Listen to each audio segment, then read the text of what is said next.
Bem-vindos ao canal Desvendar. Prepare-se para conteúdos incríveis. Inscreva-se no canal, deixe o seu like e comente. Eu falei o seguinte, o Guilherme sabe que eu sou ateu, né? Tá tudo bem, até aí, não tem problema não. Sim. Mas o que eu falei para eles foi o seguinte, me expliquem a seguinte situação.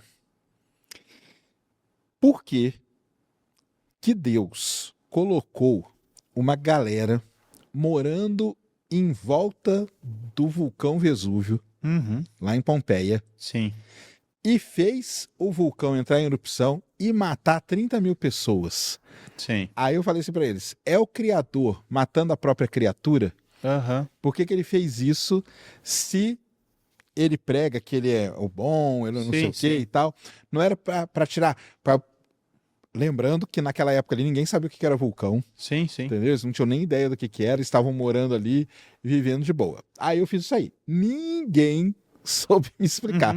Aliás, ninguém não. Teve uma moça lá, Denise, que ela fez uma explicação lá, tudo bem assim, eu não acredito, mas ela deu uma explicação, que ela falou o negócio da queda, porque depois da queda, que eu nem sabia que existia esse negócio da queda lá, que acho que é a queda de Adão, né? Sim, sim. E tal. Mas eu fiz isso aí.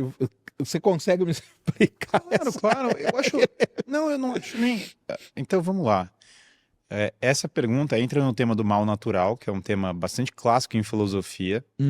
E eu acho que um problema que está acontecendo nesses debates é que as pessoas estão encarando tudo sob um ângulo muito pouco filosófico. E na filosofia a gente já está debatendo esses temas há 2.000 anos, pelo menos, há 3.000 anos, alguns desses temas. E eu fico um pouco chocado, porque assim, do ponto de vista, e eu não tenho nenhum problema que alguém queira defender essa tese, mas do ponto de vista da existência de Deus, debater se a Terra tem 7.000 anos é irrelevante. Se a Terra tem 24 horas, 7.000 anos, ou 38 trilhões de anos, isso não tem nada a ver com a questão se Deus existe. Não muda, porque Deus pode ter criado... Só para corrigir, porque lá tinham criacionistas, só que não eram todos, porque dentro do criacionismo tem o criacionismo terra jovem. Sim, sim. Só que lá nesse debate não tinha, não. Tinha os terra jovem, tinha só os caras que são criacionistas mesmo. Claro, que Deus criou o mundo, porque na verdade não há contradição lógica na ideia de que Deus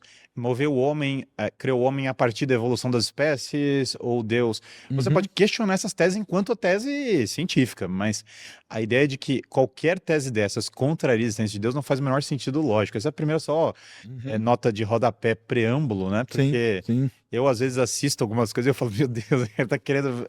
E não é por mal, não acho por mal, não tô querendo falar da má intenção das pessoas, mas às vezes as pessoas ficam presas em tópicos, porque para mim a idade da Terra é um tópico não sobre a existência de Deus, mas é um tema sobre a idade da Terra. Qual é a idade da Terra? Não impacta em nenhum nível isso. E voltando para o mal natural. Mas Deus colocou as pessoas num lugar em que elas não sabem o que é um vulcão e vai explodir, elas vão morrer. Sim, mas é só um detalhe. Deus não vai matar só Deus não só matou as pessoas que estão em volta do Vesúvio, mas ele matou todas as pessoas de toda a humanidade. Porque do ponto de vista de Deus, todos vão morrer, porque a vida humana é finita. E na verdade... Ela tentou me explicar lá. E na verdade o que acontece é que o mal natural, que é o mal causado por coisas da natureza, ele é uma consequência natural de você ter leis naturais do cosmos. E ele, na verdade, veja... ele não é o mal em sentido absoluto, porque na verdade a vida humana é finita mesmo. Todos nós vamos morrer, é parte da própria natureza humana que nós temos um fim dessa vida.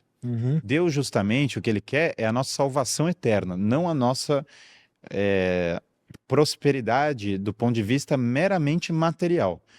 Porque simplesmente os males materiais eles vão existir inevitavelmente. Uma pessoa inocente vai ser assassinada por um homem que fez o mal. Aquele lance, por que deixa a criança morrer com câncer, aquelas coisas, né? Porque se você se compadece da criança que morreu com câncer, imagina Deus. Quer dizer, do ponto de vista divino, se não tem um Deus eterno, essa criança só sofreu mal e fim, não tem nenhuma redenção. Só que na teologia você vai ver um segundo plano, que é um plano sobrenatural. Naquele plano sobrenatural, Deus corrige as injustiças desse mundo a partir desse plano sobrenatural. Então, na verdade, você deveria estar...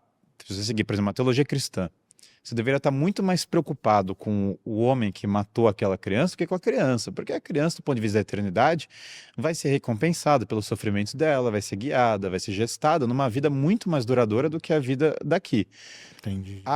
O cara que matou a criança, esse eu não botaria minha mão no fogo até. Esse, sinceramente, ele tá muito mal.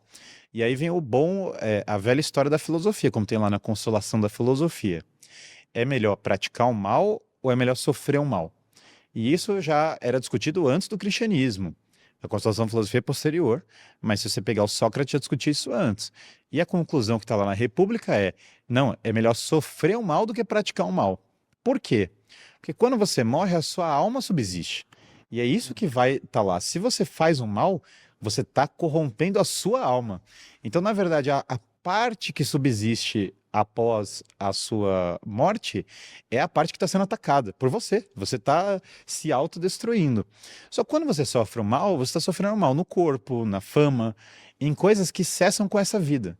Então, na verdade, o mal natural... E o mesmo mal natural, mas por que Deus criou um mundo que tem vulcões? Bom, porque ele criou um mundo que tem leis naturais. E essas leis naturais, sim, elas vão ter consequências. Assim como a lógica tem consequências, que não necessariamente todas as consequências são prazerosas, tudo na vida é assim. Na verdade, Deus criou um mundo em que, sim, na teologia cristã, você poderia ter um mundo sem essas dificuldades, que é um mundo prévio à queda, mas o homem caiu, ele teve o pecado original, que é uma das realidades mais óbvias, e, portanto, agora ele está num mundo de sobrevivência, num mundo de cruzes. Perfeito, isso é um ângulo.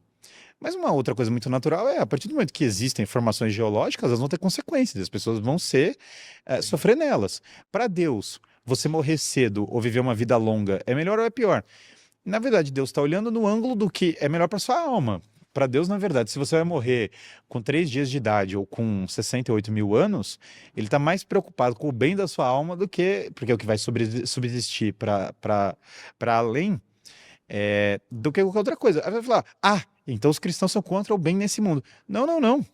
Na verdade, nós estamos aqui para estudar o vulcão e prevenir as pessoas de cair no vulcão. E Deus me deu uma razão para poder estudar e contemplar isso. O que eu falei para isso assim, hoje tudo bem, mas naquela época lá, aí o que eu falei para isso foi o seguinte, será que Deus estava ali?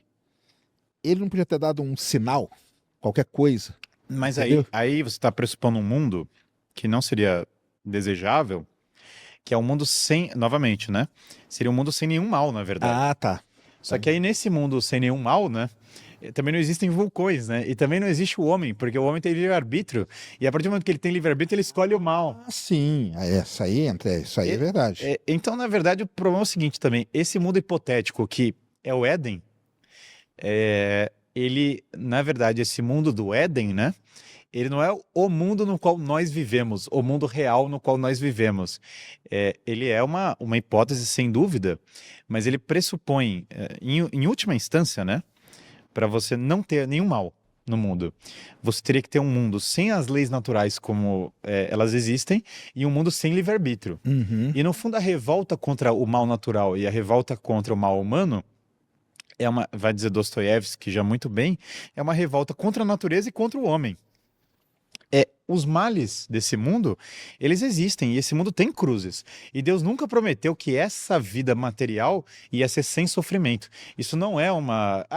mas eu sou contra o sofrimento. Mas aí que tá, novamente. Quando você fala que você é contra o sofrimento, o que você quer dizer com isso? Porque você é contra um caminho... E aí vem o ponto do Éden, né? Que está muito correto. Quando o homem cai, porque se você estivesse em plena harmonia com o divino, é evidente que a sua vida estaria no pleno bem. Você estaria direto no céu, né? Você não teria que evoluir em nada. Agora, a partir do momento que você tem uma desconexão com o divino, que você se revoltou, que você está em revolta, é muito natural que você tenha que passar por dificuldades para se desenvolver. Porque, na verdade, na vida humana, nós somos assim. Vamos supor que eu tirasse todos os males do mundo. E volta no nosso primeiro tópico, né, de debate. Não tem mais nenhuma dificuldade. O mundo é todo... O homem se corrompe numa velocidade maior ainda, porque é isso que acontece com o homem. Entendi. Porque ele, na verdade, ele se desenvolve na dificuldade. E eu não tô falando, Deus é sádico, ele joga o sofrimento de propósito. Não. Deus criou um mundo com leis naturais normais, e essas leis naturais chovem, acontecem coisas, e os homens vão ser. Vai acontecer coisas com eles por isso. E Deus criou um mundo com livre-arbítrio. E o homem escolhe fazer o mal com esse livre-arbítrio. Eu acho muito natural o mundo que nós vivemos, tá? E eu acho muito natural que eu vou morrer e que eu vou sofrer nessa vida. Mas não dá para ver sem sofrer. Dá, chama paraíso. Só que, logicamente falando, né? No fundo, toda vez que alguém é ateu, ele fala assim para mim, mas eu não aceito sofrimento. Das duas, uma. Ou você está revoltado com o próprio homem, com a própria natureza humana, que escolhe o mal, que faz as coisas. Ou você está ansiando o paraíso, na verdade. Porque, no fundo, esse mundo que nada acontece de mal é o paraíso. Que eu diria para você, que não é possível nesse mundo material. Só do fato do mundo ser material, já acabou essa possibilidade. Mas eu diria que é uma possibilidade lógica, bastante salutar para depois da morte. Porque, afinal, se você tem uma alma, e essa alma não está em revolta com Deus, e esse mundo material, e você morreu, certo? Não é muito natural que esses males acabem mesmo? Que você não tenha? Porque se você não tem matéria, você não tem explosão de vulcão, você não tem doença. Então eu acho que, no fundo, essa objeção secular, ela esconde duas coisas muito cristãs, que na verdade, que é o anseio pelo eterno, o anseio pelo paraíso, que é um anseio que eu acho bastante compreensível e acho correto, e uma revolta, essa é um pouco mais perigosa, que essa eu acho que está por trás de algumas ideologias atuais também e algumas revoltas, que é uma revolta contra a realidade, contra a natureza humana. Eu odeio o homem, eu odeio o fato do homem ter livre-arbítrio, eu queria que o homem não tivesse livre-arbítrio. Isso para mim é mais perigoso, porque quando você cai nesse raciocínio do tipo, não, e o homem sem livre-arbítrio? Bom, ele seria um personagem de videogame, ele seria totalmente controlado. Deus teria criado não homens, mas escravos, teria criado fantoches. Isso aí. Então eu agradeço que nós tenhamos as leis naturais, que eu acho que é muito normal, e sim, vai ter consequências indesejáveis a partir daí, chuvas, enchentes, tsunamis e outras coisas. E sim, essa é a realidade do mundo, e novamente, Deus não criou um mundo que essa é a única vida, por isso que isso é absolutamente compreensível. E segundo lugar, eu acho que o livre-arbítrio é parte do que nos faz humanos, é parte do que torna bela a natureza humana. Isso é mesmo. Então a Denise lá que me explicou estava mais ou menos certa. Tá vendo só? Ela falou lá do negócio da queda e tudo. Foi a única. Porque tentaram lá fazer os negócios meio absurdos. Aí o que eu vou dizer para você é que aí a gente tem que ter a má formação das pessoas. Que eu não tô querendo acusar os outros, que eu nem sei dos outros debates. Sim. Mas o que você vai ver em muitas pessoas é que muitos ateus, eles estão revoltados não contra o cristianismo ou a filosofia pró-existência de Deus, que é a mais comum ao longo da história humana. Eles estão revoltados com a versão caricata a qual eles foram expostos dessas coisas. A versão ruim da coisa. E aí o cara tá falando...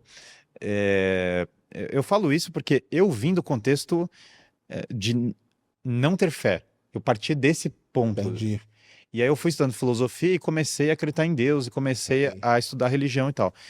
Então, como eu venho do ponto de vista secular, eu entendo como funciona o raciocínio. Outro lado, né? E o que eu odiava tanto não era o cristianismo, nem era uma tese filosófica sobre a existência de Deus, mas era a caricatura que me foi apresentada dessas teses. Porque, por exemplo, igual outro dia eu vi um meme falando, olha, pela visão cristã, se um assaltante está com a sua família, você só reza por ele, e você não combate o crime. Eu falei, não, galera, para tudo. Pela visão cristã, se um assaltante está atacando a sua família, você prende o assaltante, você protege a sua família, e aí, beleza, depois que ele está preso, você pode rezar por ele, mas primeiro você prende ele. Se salva a família, né? Eu venho de uma escola filosófica que é o realismo filosófico. Primeira coisa vem a realidade. Entendi. E Deus, ele é um arquiteto dessa realidade. Ele não é contra a realidade material, contra a razão humana. Eu lembro uma vez que eu estava debatendo com uma pessoa que era evangélica e tal, e ela era muito da linha que a razão é perigosa, que é contra a razão. Essa é uma linha filosófica radicalmente diferente da minha, porque ela chegou e começou a falar o seguinte, não, porque vem mais de um certo subgrupo do protestantismo, Sim. do calvinismo, que era o seguinte, ele, não, a razão é a prostituta do demônio, que é uma frase do Lutero, Saquei. e eu acho que a razão é perigosa porque você tem que ter a fé cega. Isso era a tese daquela pessoa, não é nem a tese do Lutero, ainda mais radical ainda, era a tese daquela pessoa. E eu estava debatendo com ela, eu falei, olha, você me perdoe, mas isso não faz o menor sentido para mim, tá? Eu venho de uma escola de São Tomás de Aquino, uma outra escola, que é o seguinte, a razão e a fé são 100% complementares, um não contradiz o outro. E, na verdade, são como duas asas do mesmo pássaro.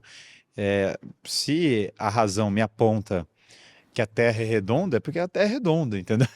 Não Entendi. Não faz o menor sentido. Você, Deus, por uma fé cega, pensar que ela é de outro jeito, né? não faz sentido porque Deus criou o mundo natural, e Deus criou a razão, e Deus criou a verdade, e Deus é a verdade. Então, por que eu tentaria agir contra a razão? Não faz sentido que Deus não tenha feito assim. E quando você vai ver na história, você vai ver que vários dos maiores cientistas da história eram homens que acreditavam em Deus. Ah, sim. E isso é muito natural. O Heisenberg falava uma coisa que eu acho muito boa. Ele falava, no primeiro gole das ciências naturais, você vira ateu. Porque você sente que você não precisa de uma explicação sobrenatural para as coisas. Que, novamente, as coisas naturais não precisam de uma explicação sobrenatural imediata para tudo. Só que o Heisenberg também falava que no final do copo, Deus está te esperando. Porque o que ele quer dizer? Você começou com a seguinte premissa. Bom, sim, chove. E aí você tem aquela versão espantalho que chove porque Deus mandou chover. Não, calma lá. Não é que chove porque Deus mandou chover. Então você cai naquele secularismo e fala, não, é meio ridículo o cara tá falando isso. Só que, quando chega no final do copo, o que o Heisenberg tá falando? Calma lá, agora eu entendi. Que chove porque a água evaporou, porque não sei o quê, e etc. Só que no final do sistema todo, agora eu me deparei com a arquitetura toda. Eu cheguei no código-fonte. Entendi. Só que quando eu chego no código-fonte, a minha próxima questão é, calma lá, esse código, que é tão belo, que ele tem todos os elementos, que amante da ciência não descobre um belíssimo código-fonte, né? Chega uma belíssima obra de engenharia, e a próxima pergunta não é, mas quem é o engenheiro por trás desse belíssimo código-fonte? Então, na verdade, quando você descobre uma beleza do mundo material, para mim isso é uma celebração da glória divina, uma descoberta científica, e é por isso que o meu ângulo é tão pró-ciência, que cada descoberta científica aponta para o Criador, porque ela é uma descoberta de algo que está na arquitetura desse belíssimo sistema do mundo que nós vivemos, que sim, tem as suas dificuldades, tem o acaso. Deus nunca disse que este mundo material ia ser desprovido de dificuldades. Aliás, se você pegar a Bíblia, ela está falando o contrário. Ela está falando, olha, esse mundo é mazela mesmo, as coisas vão dar errado, os homens vão trair os outros, os homens vão atacar, a vida é difícil, a morte vai vir para todos, e é justamente por isso que nós temos que buscar um caminho de eternidade. Então, a minha leitura, que é uma leitura 100% tomista, realista, ela está mais na linha do Padre Lemaitre, que foi o arquiteto. Você sabe quando teve a teoria do Big Bang? Foi ele que... Muita gente não queria que a teoria do Big Bang fosse levada adiante, porque falou, isso aí é criacionismo mascarado de teoria científica. Mas porque, obviamente, né, você fala, bom, se tem o Big Bang, naturalmente tem uma arquitetura por trás do Big Bang, então ele é criacionismo. Mas o Padre Lemaitre, que é um homem muito em busca da verdade, que é uma coisa maravilhosa, ele de maneira muito convincente vai argumentar, olha, é muito natural pressupor a inteligência por trás da ordem desse mundo. Então, eu realmente acho que para acreditar em Deus, você não precisa violar a percepção que nós temos desse mundo. Pelo contrário, ela agrega nesse projeto, e o avanço da razão avança nisso. E você não precisa pressupor nenhuma explicação mágica para algo que é um arquiteto belíssimo. Você sabe que o que eu acho que atesta, eu acho que ateus, que são amplamente racionais e muito preocupados em buscar a verdade, a minha experiência é que é muito mais fácil eles se converterem. Essa é a minha experiência pessoal. E o cara que é ideólogo, que ele na verdade é um agente da ideologia tipo progressista, não sei o quê, esse que é difícil. Porque o primeiro caso, o que acontece com ele? Ele está preocupado com a verdade onde quer que ela esteja. Ele não está fechado para a experiência religiosa, porque ele quer encontrar o que tem por trás dos sistemas. Esse, para mim, é o cara que se converte muito. O outro cara, ele tá contra a existência de Deus porque ele fala, a existência de Deus é a manipulação da igreja conservadora e não sei o quê. Então, ele não tá preocupado com o fenômeno. Sim. Ele tá preocupado com ele mesmo. É um pouco auto-absorvido. Isso, todos os debates que eu tive com ateus, eu percebo a diferença entre os dois de maneira muito clara. E o primeiro grupo, eu acho que ele é menos ideológico e mais propenso a se converter. E o segundo grupo é pouco propenso a se converter, mas também é pouco propenso no fundo, eu acredito, a ciência de verdade. A ciência no sentido amplo da palavra. Okay. A investigação de que aquela...